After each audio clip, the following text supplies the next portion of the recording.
ಇಂದು 21 December. ವಾರ್ತೆಗಳು ಹೀಗಿವೆ. ಇಂದು ದೇಶಾದ್ಯಂತ ತೀವ್ರ ಮಂಜು ಮತ್ತು ಹವಾಮಾನ ಅಡಚಣೆಯಿಂದಾಗಿ ದೇಶದ ಪ್ರಮುಖ ವಿಮಾನ ನಿಲ್ದಾಣಗಳಲ್ಲಿ 60ಕ್ಕೂ ಹೆಚ್ಚು ಇಂಡಿಗೋ ವಿಮಾನಗಳು ರದ್ದು ಅಥವಾ ವಿಳಂಬಗೊಂಡಿವೆ.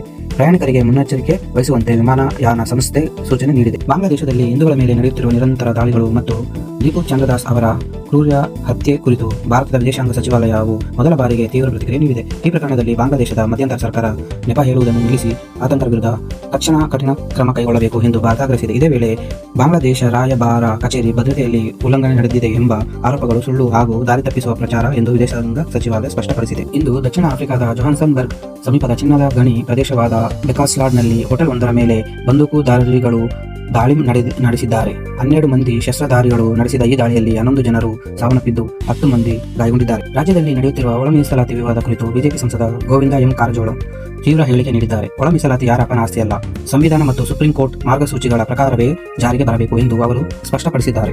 ರಾಜ್ಯ ಸರ್ಕಾರದ ಮಧ್ಯಾಹ್ನ ಉಪಹಾರ ಯೋಜನೆಯನ್ನು ಎಲ್ಕೆಜಿಯಿಂದ ಪಿಯುಸಿ ವಿದ್ಯಾರ್ಥಿಗಳಿಗೂ ವಿಸ್ತರಿಸಲಾಗಿದೆ ಎಂದು ಶಿಕ್ಷಣ ಸಚಿವ ಮಧು ಬಂಗಾರಪ್ಪ ಘೋಷಿಸಿದ್ದಾರೆ. ಈ ಹೊಸ ಕ್ರಮದಿಂದ ಸರ್ಕಾರಿ ಹಾಗೂ ಅನುದಾನಿತ ಶಾಲಾ ಕಾಲೇಜುಗಳ ವಿದ್ಯಾರ್ಥಿಗಳಿಗೆ ಪೌಷ್ಟಿಕಾಹಾರ ಲಭ್ಯವಾಗಲಿದ್ದು ಶಿಕ್ಷಣಕ್ಕೆ ಹಾಜರಾತಿ ಮತ್ತು ಮಕ್ಕಳ ಆರೋಗ್ಯಕ್ಕೆ ಉತ್ತೇಜನ ಸಿಗಲಿದೆ ಎಂದು ಸಚಿವರು ತಿಳಿಸಿದ್ದಾರೆ. ಮಹಾರಾಷ್ಟ್ರದ ಸ್ಥಳೀಯ ನಗರ ಸಂಸ್ಥೆಗಳ ಚುನಾವಣೆಯಲ್ಲಿ ಬಿಜೆಪಿ ನೇತೃತ್ವದ ಮಹಾಯುತಿಗೆ ಭರ್ಜರಿ ಮುನ್ನಡೆ ಸಿಕ್ಕಿದೆ. 288 ಸ್ಥಳೀಯ ಸಂಸ್ಥೆಗಳ ಪೈಕಿ 214ರಲ್ಲಿ ಮಹಾಯುತಿ ಮುನ್ನಡೆ ಸಾಧಿಸಿದೆ.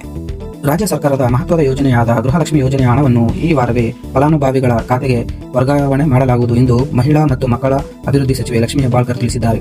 ತಾಂತ್ರಿಕ ಅಡಚಣೆಗಳ ಕಾರಣ ವಿಳಂಬವಾಗಿದ್ದ ಹಣ ಬಿಡುಗಡೆ ಪ್ರಕ್ರಿಯೆ ಈಗ ಸರಾಗವಾಗಿದ್ದು ಲಕ್ಷಾಂತರ ಮಹಿಳೆಯರಿಗೆ ನೇರವಾಗಿ ಡಿಬಿಟಿ ಮೂಲಕ ಹಣ ಜಮೆಯಾಗಲಿದೆ ಎಂದು ಹೇಳಿದ್ದಾರೆ. ನಾಡಿನ ಶಕ್ತಿ ದೇವತೆಯಾದ ಕೊಲ್ಲೂರು ಮೂಕಾಂಬಿಕೆ ದೇಗುಲದ ಹೆಸರಿನಲ್ಲಿ ಭಾರಿ ವಂಚನೆ ನಡೆಸುತ್ತಿದ್ದ ಆರೋಪಿಯನ್ನು ಪೊಲೀಸರು ಬಂಧಿಸಿದ್ದಾರೆ.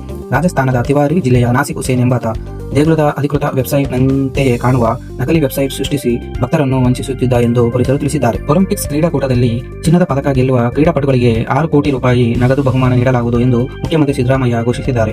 ಬೆಂಗಳೂರಿನಲ್ಲಿ ನಡೆದ ಕರ್ನಾಟಕ ಒಲಿಂಪಿಕ್ 2025 ಪ್ರಶಸ್ತಿ ಪ್ರದಾನ ಕಾರ್ಯಕ್ರಮದಲ್ಲಿ ಮಾತನಾಡಿದರು ಅವರು.